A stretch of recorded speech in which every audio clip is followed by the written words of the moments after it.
What President Trump accomplished in NATO yesterday was game-changing and historic. A shift in burden sharing to European responsibility in NATO that most would have said was impossible at the beginning of his term. But he said NATO needs to pay up. They started in the first term, and here in his second term, we've accelerated that. 32 NATO countries committed to spending 5% of their GDP on defense.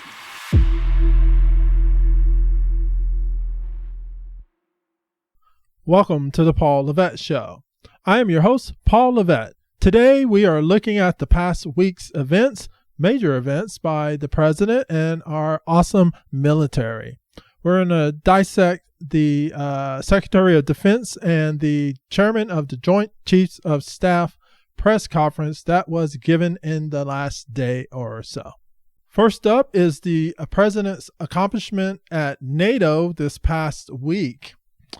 NATO stands for the North Atlantic Treaty of Organizations. It is a military alliance established in 1949 by the United States, Canada, and several Western European countries, most notably Great Britain and France.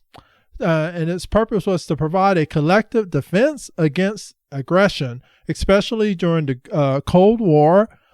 And a notable thing about the treaty is its Article 5 clause, and that basically says attack against any country is in the organization is attack against all. So it's a mutual aid and defense organization also. NATO allies, led by the United States, have agreed to raise their spending to 5% of GDP to enhance their military capabilities. So the issue here is the original agreement is a 2% that the member countries are supposed to put toward their defense. And of course, this collectively makes sure we have a strong NATO. Many countries were below that 2%, but by the sure President Trump's will, he went to The Hague in the Netherlands this past week, met with the member nations, and walked away with an agreement that all nations would move up to 5% of their GDP toward their defense. So that's going to put pressure on their social or domestic agendas because, of course, Europeans are notably want to be socialists and give everything away for free. Well, now they have to put more toward their defense. Otherwise, the United States will, the president has specifically said, in the case of Spain, who's really resisting, that if they don't pay it directly to their defense, then through tariffs or other means, he will get that percentage out of Spain. So they might as well put it toward their defense and their agreement in NATO. Next, the Secretary of Defense Hegseth in the press conference made the point how the media is so hell-bent on taking down the president, they're missing big things, historic events that are happening within the nation. In hunting for scandals all the time, in trying to find wedges and spin stories, this press corps and the press corps miss historic moments.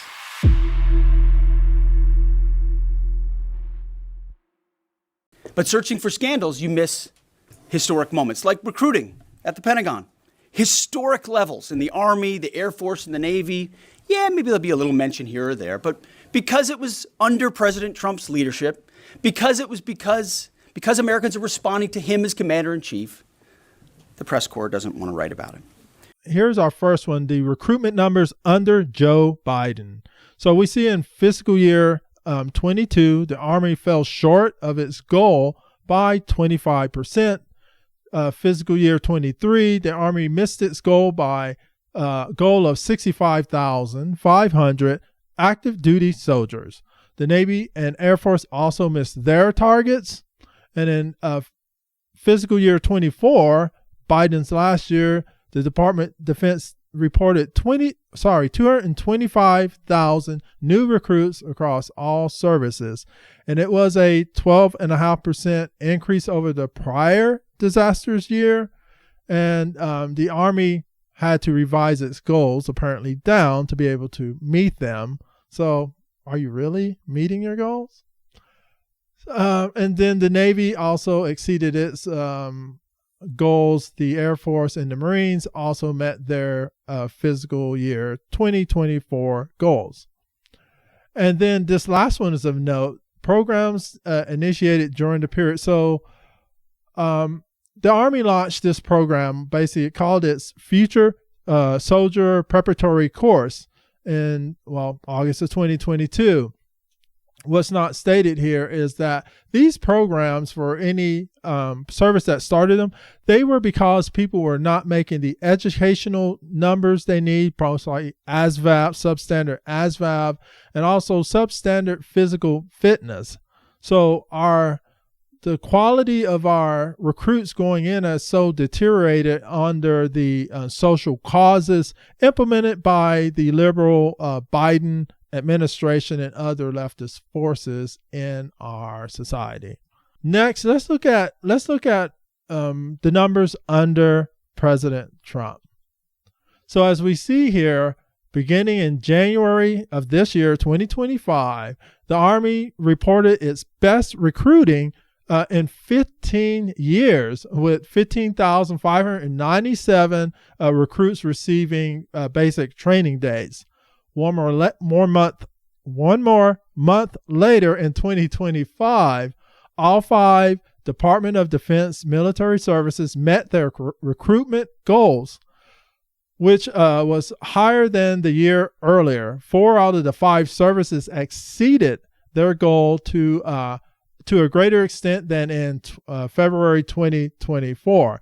So second month in, and they're already meeting and exceeding their goals. That is the new world under President Trump.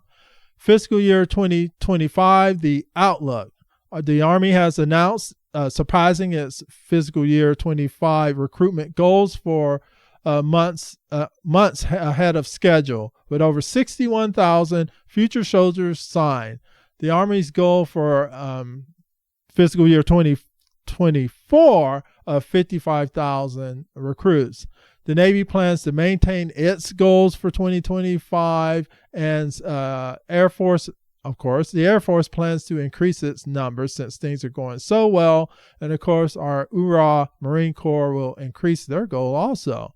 So these are great achievements under President Trump. Next, Defense Secretary Hegseth moved on to the issue of the DIA damage assessment report that was leaked to the media.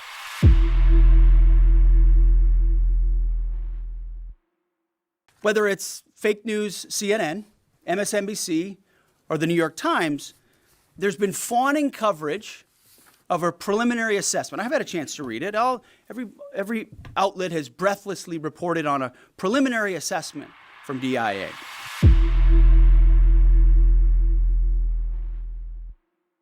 So, who is the DIA? The Defense Intelligence Agency is an intelligence agency and combat support agency of the United States Department of Defense, specialized in military intelligence.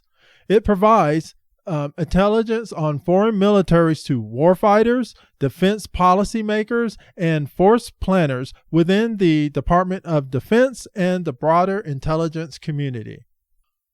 What does the DIA report says about itself?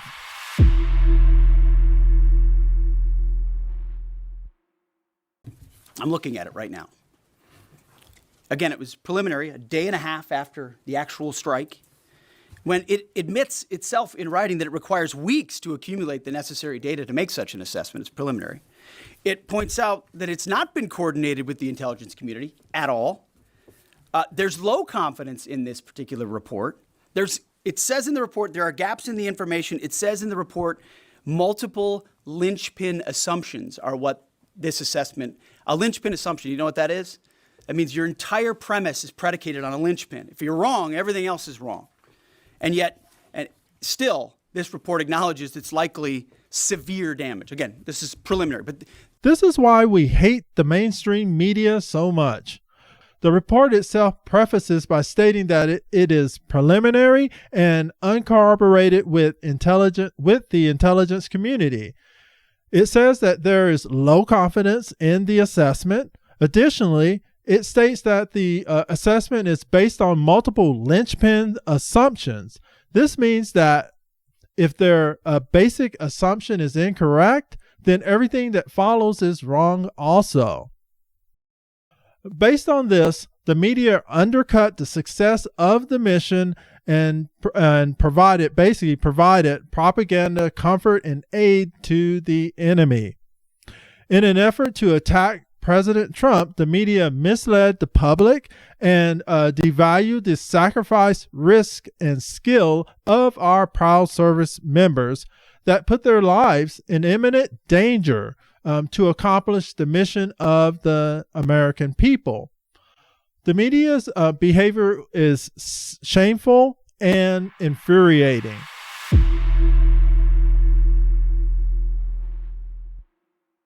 How about the Israeli Atomic Energy Commission?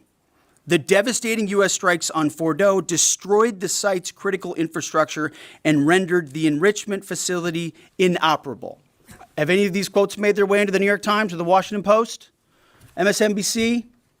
CNN? Any of these quotes? How about this one? This is a new one from the UN, the United Nations. No friend of the United States, or certainly Israel often. Here's the head of the UN Atomic Energy Agency this morning, Rafael Grossi. U.S. and Israeli strikes caused enormous damage to Iran's nuclear sites. Don't take my word for it. How about the IDF's chief of staff? I can say here that the assessment is that we significantly damaged the nuclear program, setting it back by years. I repeat, years.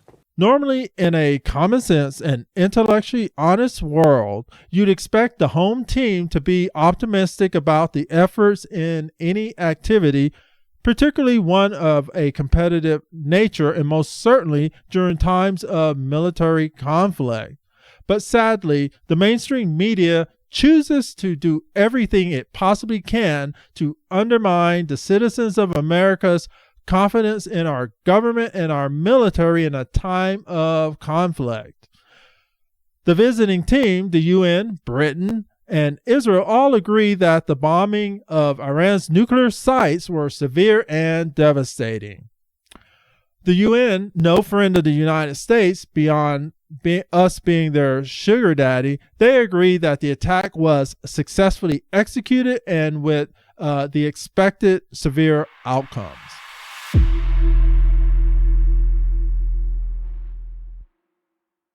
Because you, and I mean specifically you, the press, specifically cheer against Trump so hard. It's like in your DNA and in your blood to cheer against Trump. Because you want him not to be successful so bad, you have to cheer against the efficacy of these strikes. You have to hope maybe they weren't effective. Maybe the way the Trump administration has represented them isn't true. So let's take half-truths, spun information, leaked information, and then spin it in every way we can to try to cause doubt and manipulate the public mind over whether or not our brave pilots were successful. Wow, there's absolutely nothing I can add to it. Preach it, Pete. Preach it.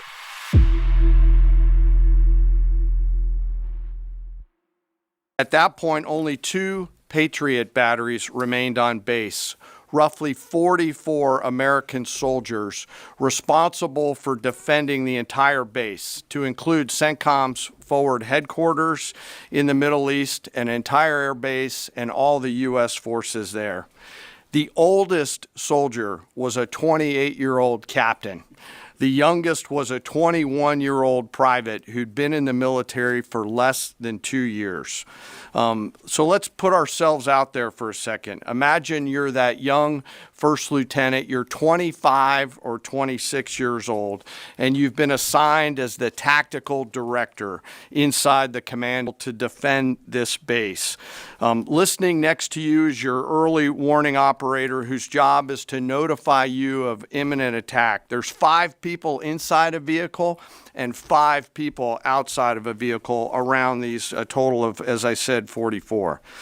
By the way, You've sat in the Middle East for years, deployed over and over again, extended multiple times, always being prepared, but unsure of when that particular day will come that you must execute your mission and not fail at doing it. In this case, these Patriot crews were deployed from Korea and Japan as part of our U.S. forces there to ensure that we had the most capable missiles in the CENTCOM area of responsibility.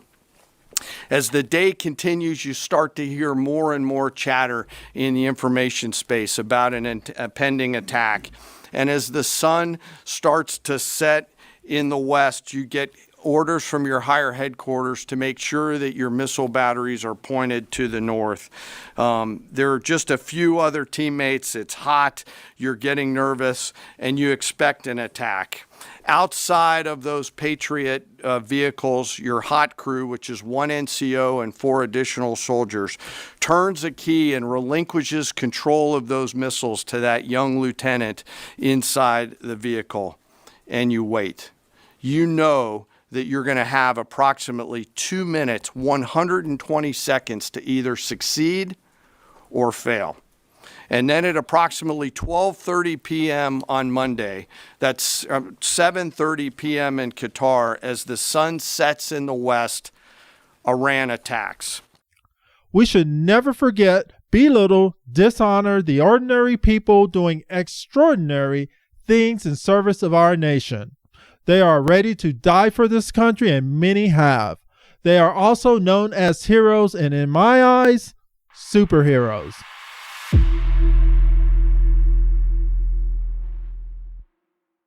And along the way, they realized we did not have a weapon that could adequately strike and kill this target.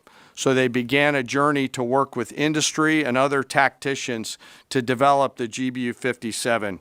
They tested it over and over again, tried different options, tried more after that. They accomplished hundreds of test shots and dropped many full-scale weapons against extremely realistic targets for a single purpose: kill this target at the time and place of our nation's choosing. And then, on a day in June of 2025, more than 15 years after they started their life's work, the phone rang and the President of the United States ordered the B-2 force that you've supported to go strike and kill this target. Yesterday, I had the incredible honor and privilege of spending time with these 2 Defense Threat Reduction Agency officers who've given so much. One of them said, quote, "I can't even get my head around this. My heart is so filled with the pride of being a part of this team. I am so honored to be a part of this."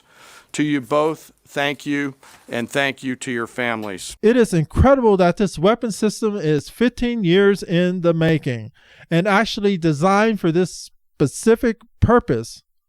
As much as we like to criticize the government, me included, they're actually very good at forethought planning for military and weapons systems.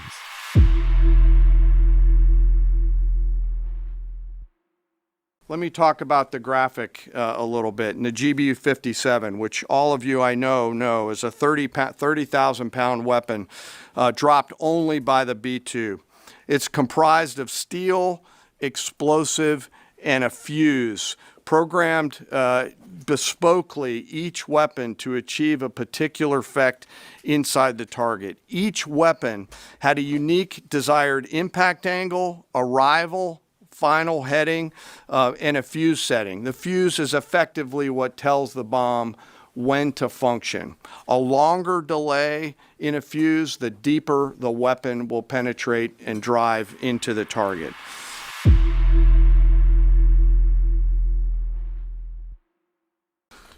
So on Fordo, in June of 2008, you can see these 3 holes. Depicted here is the main exhaust shaft with 2 additional ventilation shafts on either side. The United States decided to strike these 2 ventilation shafts, seen here on the main graphic, as the primary point of entry into the mission space.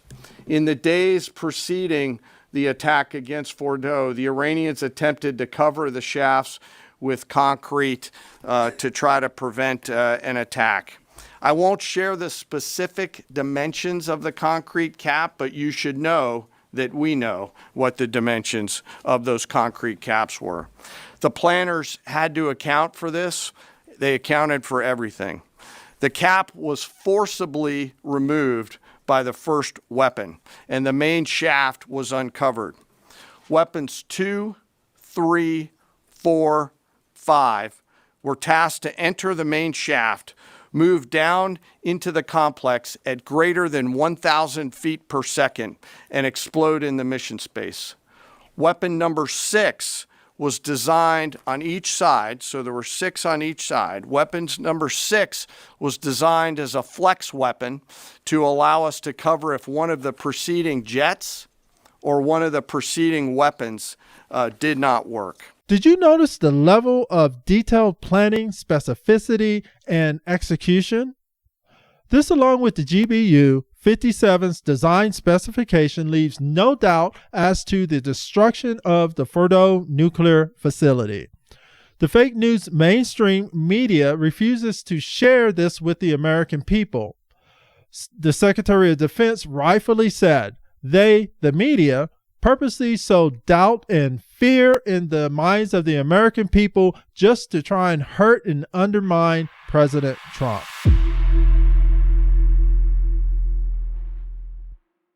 Go ahead, Tom.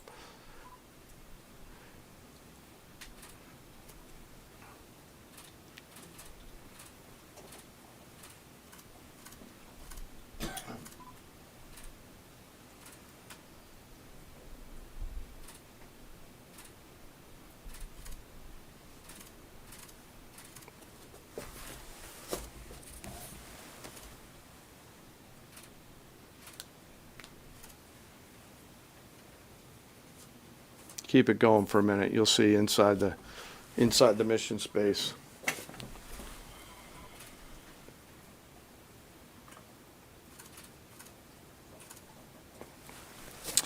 Unlike a normal surface bomb, you won't see an impact crater because they're designed to deeply bury and then function. I know there's been a lot of questions about that. All 6 weapons at each vent at Fordo went exactly where they were intended to go.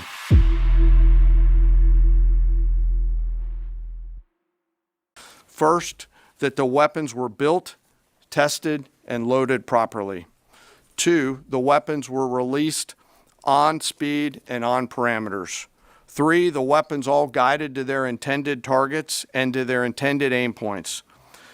4, the weapons functioned as designed, meaning they exploded. And we know this through other means, intelligence means that we have that were visibly, we were visibly able to see them.